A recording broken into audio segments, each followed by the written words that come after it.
Ladies and gentleman, ರಾಜ್ಯದ 3 ಜನ ಮುಖ್ಯಮಂತ್ರಿಗಳಾಗಿದ್ದಾರೆ. ಅಂದ್ರೆ ಈಗ ಸಿದ್ದರಾಮಯ್ಯನವರು ಪ್ರೆಸೆಂಟ್ ಆಗಿದ್ದಾರೆ, ಕುಮಾರಸ್ವಾಮಿ ಅವರು ಮುಖ್ಯಮಂತ್ರಿ ಆಗಿದ್ರು, ಯಡಿಯೂರಪ್ಪನವರು ಮುಖ್ಯಮಂತ್ರಿ ಆಗಿದ್ರು, ಈಗ ಸಿದ್ದರಾಮಯ್ಯನವರು. 3 ಜನ ಪ್ರಭಾವಿಗಳ ಮಕ್ಕಳು ಕೂಡ ಕೊಡುವಂತ ಟಾಸ್ಕ್ ನಲ್ಲಿ ಸೋತ್ ಬಿಟ್ರೆ ಹಾಗಾದ್ರೆ ರಾಜ್ಯದ ಜನ ಅವ್ರನ್ನ ಸ್ವೀಕಾರ ಮಾಡ್ತಾ ಇಲ್ಲ ಯಾಕೆ? ಅವರ ಮುಂದಿನ ರಾಜ್ಯಕ್ಕೆ ಭವಿಷ್ಯ ಏನು ಹಾಗಾದ್ರೆ? ಈ ರೀತಿಯ ಪ್ರಶ್ನೆಗಳು ಕಾಡಲಾರಂಭಿಸಿದ್ದಾವೆ. ಹಾಗಾಗಿ ಜನರ ತೀರ್ಮಾನ ಏನು? ಮುಖ್ಯಮಂತ್ರಿಗಳ ಮಕ್ಕಳಾದರೂ ಕೂಡ ಜನರು ಒಪ್ತಾ ಇಲ್ಲ ಯಾಕೆ? ಇದೇ ಫೋಕಸ್ನ ಎಕ್ಸ್ಕ್ಲೂಸಿವ್ ಸ್ಟೋರಿ, ದಾರಿ ತಪ್ಪಿದ ಮಕ್ಕಳು. ಎಸ್ ವೀಕ್ಷಕರೇ, ನೆಲ ಜಲ ಭಾಷೆಗಾಗಿ ಪ್ರಾಮಾಣಿಕ ಪತ್ರಿಕೋದ್ಯಮ. ನೀವು ನೋಡ್ತಾ ಇದ್ದೀರಾ ಫೋಕಸ್ ಟಿವಿ. ನಾನು ಶಿವು ರಾನರಾಪುರ.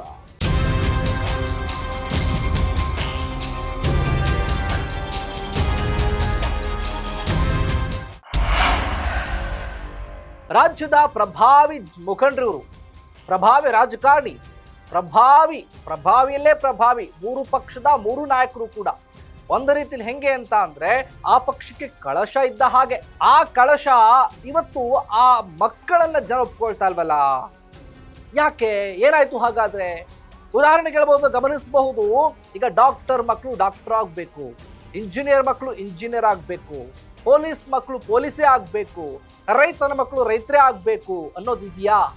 ಇದ್ರೂ ಇರಬಹುದು, ಯಾಕಂದ್ರೆ ಆ ತಂದೆ ಆಸೆ ಆಕಾಂಕ್ಷೆ. ಆದ್ರೆ ಯಾವುದೇ ಕಾರಣಕ್ಕೂ ರೈತರು ಮಾತ್ರ ನನ್ನ ಮಗ ಕೂಡ ರೈತರಾಗ್ಲಿ ಅಂತ ಬೇಡ್ಕೊಳ್ಳಲ್ಲ, ನನ್ನ ಮಗ ಓದಿ ಚೆನ್ನಾಗಿರ್ಲಪ್ಪ ಅನ್ನೋ ಮಹತ್ವಾಕಾಂಕ್ಷಿ ಯೋಜನೆಯಲ್ಲೇ ಕೂಡ ಇರ್ತಾರೆ, ಆ ಯೋಚನೆಯಲ್ಲೇ ಇರ್ತಾರೆ.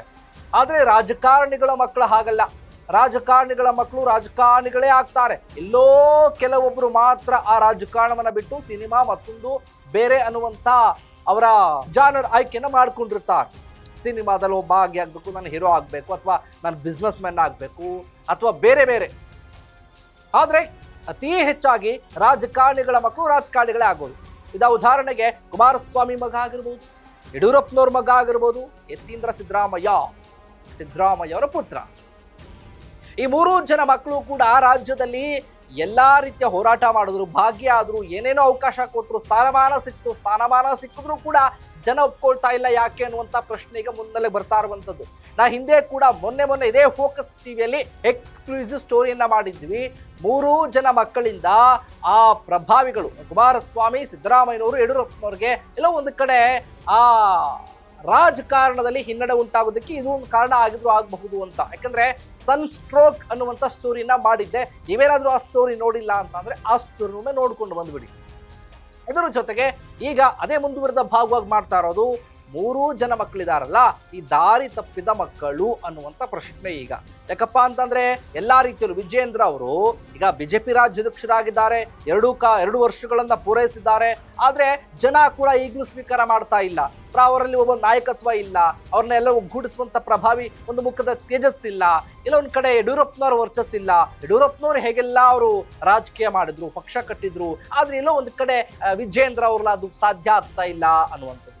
ಇನ್ನು ಸಿದ್ದರಾಮಯ್ಯ ಹಿಂದ ನಾಯಕ, ಭಾಗ್ಯಗಳ ಭಾಗ್ಯರಾಮಯ್ಯ.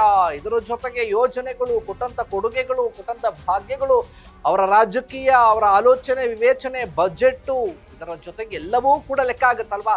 ಆದ್ರೆ ಯತೀಂದ್ರ ಸಿದ್ದರಾಮಯ್ಯ ಅವ್ರ ಹತ್ರ ಯಾಕೆ ಆ ಕ್ವಾಲಿಟೀಸ್ ಇಲ್ಲ? ಯತೀಂದ್ರ ಸಿದ್ದರಾಮಯ್ಯ ಅವರು ಎಲ್ಲೋ ಒಂದ್ ಕಡೆ ತಂದೆಯ ಆ ಒಂದು ರಾಜಕಾರಣವನ್ನ ಅರ್ಥ ಮಾಡ್ಕೊಳ್ತಾ ಇಲ್ವಾ ಹಾಗಾದ್ರೆ? ವಿಜೇಂದ್ರ ಕೂಡ ಅರ್ಥ ಮಾಡ್ಕೊಳ್ತಿಲ್ವಾ ಹಾಗಾದ್ರೆ? ಈ ರೀತಿಯ ಪ್ರಶ್ನೆಗಳು ಸಹಜವಾಗಿ ಉಂಟಾಗುತ್ತೆ. ಇನ್ನು ನಿಖಿಲ್ ಕುಮಾರಸ್ವಾಮಿಯವರು ರಾಜ್ಯದಲ್ಲಿ 2 ಬಾರಿ ಮುಖ್ಯಮಂತ್ರಿ ಆಗಿದ್ದಂಥವ್ರು, ಈಗ ಕೇಂದ್ರದ ಸಚಿವರಾಗಿದ್ದಾರೆ. ಆದ್ರೂ ಕೂಡ ಜನ ಅವ್ರನ್ನ ಸ್ವೀಕಾರ ಮಾಡ್ತಾ ಇಲ್ಲ. 3 ಚುನಾವಣೆಯಲ್ಲಿ ಸೋಲನ್ನು ಅನುಭವಿಸಿದ್ದಾರೆ. ಒಂದು ಲೋಕಸಭಾ ಚುನಾವಣೆ, ಇನ್ನೊಂದು ಸಾರ್ವತ್ರಿಕ ಚುನಾವಣೆ, ಇನ್ನೊಂದು ಉಪಚುನಾವಣೆ. ನಮ್ಮ ರಾಜ್ಯದ ವಿಧಾನಸಭಾ ಉಪಚುನಾವಣೆಯಲ್ಲಿ ಕೂಡ. ಆದ್ರೆ 3 ಸ್ಪರ್ಧೆ ಮಾಡೋದಕ್ಕೂ ಕೂಡ ಜನ ಸ್ವೀಕಾರ ಮಾಡಲಿಲ್ಲ. ಆದ್ರೆ ಇವ್ರು ಯಾಕೆ ಆ ಕ್ವಾಲಿಟೀಸ್ ಅನ್ನ ಬೆಳೆಸ್ಕೊಳ್ತಾ ಇಲ್ಲ? ಏನಾಯ್ತಾ ಇದೆ ಹಾಗಾದ್ರೆ ಇವ್ರಿಗೆ? ಇದೇ ಪ್ರಶ್ನೆ. ಹಾಗಾಗಿ ನಾವು ಕೇಳ್ತಾ ಇದ್ದೀವಿ, ದಾರಿ ತಪ್ಪಿದ ಮಕ್ಕಳು ಅಂತ. ಇವ್ರು ಮುಂದಿನ ರಾಜ್ಯಕ್ಕೆ ನಿಲುವೇನು?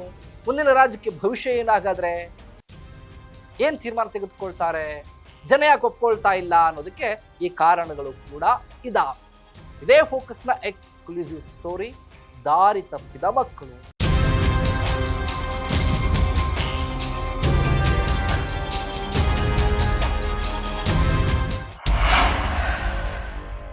ವೀಕ್ಷಕರೇ, ನೆಲ ಜಲ ಭಾಷೆಗಾಗಿ ನೋಡ್ತಾ ಇರಿ ಫೋಕಸ್.